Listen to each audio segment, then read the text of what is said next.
Baik, sekarang kita di materi yang ke-8.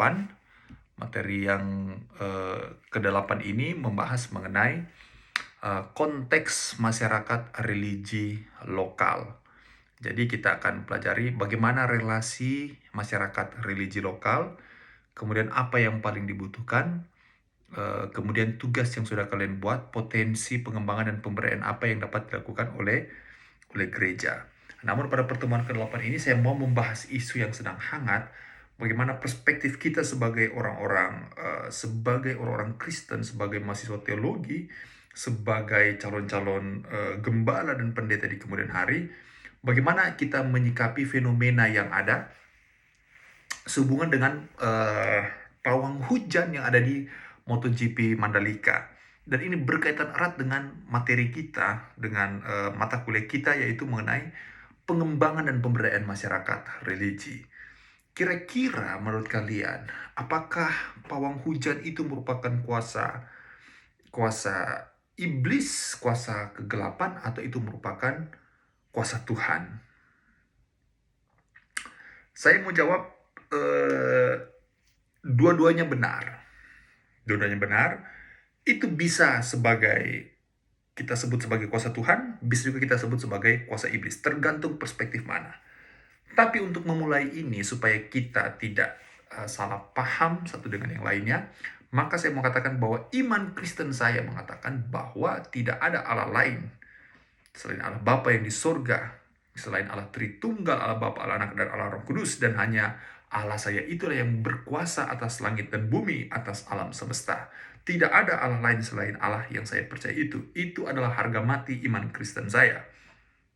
Itu yang pertama. Poin yang kedua, bahwa Allah yang saya sembah itu tidak mengajarkan saya untuk menghakimi keyakinan orang lain, tapi justru bagaimana merangkul, bagaimana bisa berelasi, berhubungan dengan konteks-konteks yang lain yang ada di muka bumi ini. Jadi saya tidak dalam posisi untuk menghakimi, dan memang ajaran dari Tuhan yang saya kenal tidak mengajarkan saya untuk menghakimi keyakinan orang lain. Tapi apa yang saya percaya itu adalah mutlak, merupakan satu kebenaran bagi saya. Oke, pertanyaan saya angkat kembali. Apakah pawang hujan itu merupakan kuasa kegelapan atau kuasa Tuhan? Saya jawab begini. Bukan saya jawab, saya berikan wawasan kepada kalian supaya kalian terbuka dan memahami. Sebelum penjajah masuk, sebelum para pedagang masuk, sebelum penjajah baik dari Spanyol, Portugal, kemudian Belanda, mereka datang menjajah, mengambil rempah-rempah yang kita miliki. Pada waktu mereka datang, mereka tidak hanya tujuan untuk menjajah, bukan hanya tujuan untuk berbisnis, tapi juga tujuan lain adalah untuk menyebarkan agama Katolik dan agama Kristen. Demikian juga dengan pedagang-pedagang dari Timur Tengah. Pada waktu mereka datang di Indonesia, tujuan utama mereka bukan hanya terbatas pada keinginan untuk berdagang, tapi juga membawa ajaran agama Islam untuk disebarkan di Nusantara, untuk disebarkan di Indonesia. Ini adalah kenyataan, fakta sejarah yang ada pada waktu itu. Namun pada waktu itu, kita orang-orang Indonesia, orang-orang Nusantara pada waktu itu, belum Indonesia, masyarakat asli pribumi itu, sebelum datang bangsa-bangsa asing ini, sudah memiliki agamanya masing-masing. Sudah memiliki kepercayaannya masing-masing. Mereka sudah punya sistem kosmologinya sendiri. Sudah punya sistem peribadatannya mereka sendiri. Sistem peribadatan mereka itu, mereka menyembah kepada siapa? Mereka menyembah kepada Tuhan. Misalnya di Sunda ada Sunda Kawitan, kalau tidak salah. Kemudian apa yang ada di Kalimantan yang sempat kalian sampaikan kepada saya. Kalau di Minahasa tempat saya ada namanya Malesung Marondor. Ada kepercayaan-kepercayaan lokal, ada agama-agama lokal yang sudah dipelihara turun-temurun dan punya ritualnya masing-masing, dan agama-agama ini menyembah kepada Tuhan, bukan kepada setan, bukan kepada kuasa roh kegelapan. Bukan. Mereka juga menyembah kepada Khalik Sang Maha Kuasa. Bahkan mereka juga memiliki pemahaman, memiliki pengertian bagaimana roh-roh jahat itu, dan mereka juga melawan roh-roh jahat, melawan roh-roh kegelapan.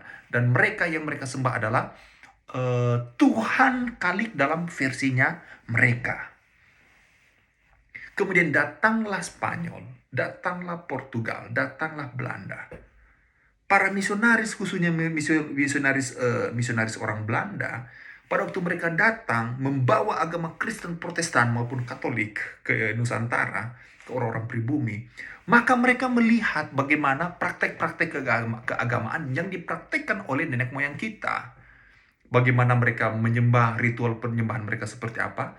Dan para misionaris barat inilah, orang-orang Kristen misionaris awal inilah, yang melabeli, yang memberikan cap bahwa kita ini, orang pribumi ini, agama asli kita merupakan agama penyembah berhala, agama penyembah setan, merupakan praktik alifur yang sangat ketinggalan zaman, merupakan praktik perdukunan. Jadi label ini jelas dilabeli oleh bangsa barat yang datang membawa kekristenan di pribumi ini. Sehingga orang-orang pribumi yang mengkonversi imannya dari penganut kepercayaan asli orang Indonesia, agama pribumi, mereka kemudian menjadi Kristen, maka para misionaris barat ini mengajarkan kepada orang-orang pribumi yang menjadi Kristen bahwa kepercayaan mereka yang dulu, yang mereka juga menyembah kalik dalam versi mereka, itu merupakan praktek perdukunan ilmu hitam dan harus ditinggalkan.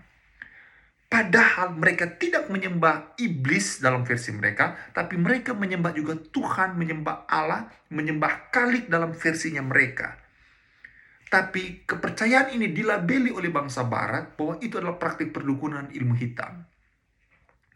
Dan inilah yang diturunkan turun-temurun sampai pada kita saat ini. Sehingga kita punya pemikiran bahwa agama lokal, sesuai dengan mata kuliah kita, masyarakat religi lokal yang masih menjaga kearifan lokal itu, mereka mempraktekkan praktek ilmu hitam. Itu adalah kuasa kegelapan, itu adalah kuasa iblis. Dan itu merupakan penjajahan ideologi barat terhadap kita orang Indonesia. Dan kita tidak menghargai apa yang merupakan kearifan lokal kita sendiri. Karena begini, kalau kita mengatakan bahwa praktek agama-agama lokal itu sebagai praktek ilmu hitam, maka dengan setidaknya, secara tidak langsung kita juga menyebutkan bahwa praktek di luar agama Kristen, baik itu Islam, Hindu, Buddha, itu juga merupakan praktek ilmu hitam. Karena kita mengklaim hanya kita yang punya Allah yang benar. Padahal orang Islam juga menyembah Allah sesuai dengan Allah versinya mereka. Agama Buddha punya Allah dalam Allah versinya mereka. Agama Hindu punya konsep kealahan versinya mereka. Dan agama-agama asli orang Indonesia juga punya Allah dalam versinya mereka. Itu adalah Allah kalik versinya mereka. Bukan versinya kita. Jadi kebiasaan untuk melabeli secara membabi buta kepercayaan asli orang Indonesia sebagai praktek perdukunan ilmu hitam, itu merupakan ajaran barat. Itu yang pertama. Yang kedua adalah bahwa pawang hujan itu, agama suku itu, penghayat kepercayaan itu merupakan kelompok agama yang sudah dilindungi secara undang-undang. Mereka mengajukan di Mahkamah Konstitusi, disampaikan bahwa kenapa agama-agama barat ini termasuk kita, Kristen, agama Islam, agama Timur Tengah bisa diakui di negara, tapi agama asli orang Indonesia itu malah tidak diakui. Sehingga sekarang ada kelompok agama baru yang sudah diakui oleh negara. Itu kelompok penghayat kepercayaan namanya. Mereka punya KTP sendiri. Kolom agama mereka punya penghayat kepercayaan terhadap Tuhan Yang Maha Esa. Dan mereka dilindungi oleh secara undang-undang. Mereka bebas untuk melakukan ibadah mereka. Dan kalau kita menuduh mereka melakukan praktek magic, maka itu adalah pelanggaran hukum. Sama juga kalau kita menuduh saudara-saudara kita yang Islam melakukan praktik perdukunan, atau saudara-saudara kita yang Hindu, yang Buddha. Karena semuanya sama-sama di mata hukum kita dilindungi. Jadi apakah praktik pawang hujan itu merupakan praktik ilmu hitam? Mereka menganggap bahwa mereka sedang menyembah Tuhannya mereka, kaliknya mereka. Dan kita tidak dalam posisi untuk menghakimi apakah itu adalah ilmu hitam atau ilmu gelap atau ilmu terang seperti apa. Tapi yang saya yakini adalah iman saya adalah kepada Tuhan Yang Maha Esa, kepada Allah Bapa, Allah Anak, dan Roh Kudus. Itu adalah harga mati. Urusan dia berdoa kepada saya itu adalah kita tidak boleh menghakimi dia. Kedua, kita tidak boleh menghakimi secara membabi buta di daerah terbuka, di ruang publik terbuka, karena kepercayaan itu adalah kepercayaan yang dilindungi oleh undang-undang kita. Jadi saya tidak percaya penghujan, tapi saya tidak mau menghakimi mereka. Itu yang pertama. Yang kedua, menurut perspektif mereka, mereka tidak sedang melakukan ilmu hitam, tapi mereka juga menyembah kepada Khalik Sang Pencipta. Jangan sampai kita menjadi orang Kristen yang membawa budaya Barat, membawa ideologi Barat, tapi jadilah Kristen Indonesia, jadilah Kristen Nusantara. Ini materi kita untuk materi ke-8. Tuhan memberkati kita.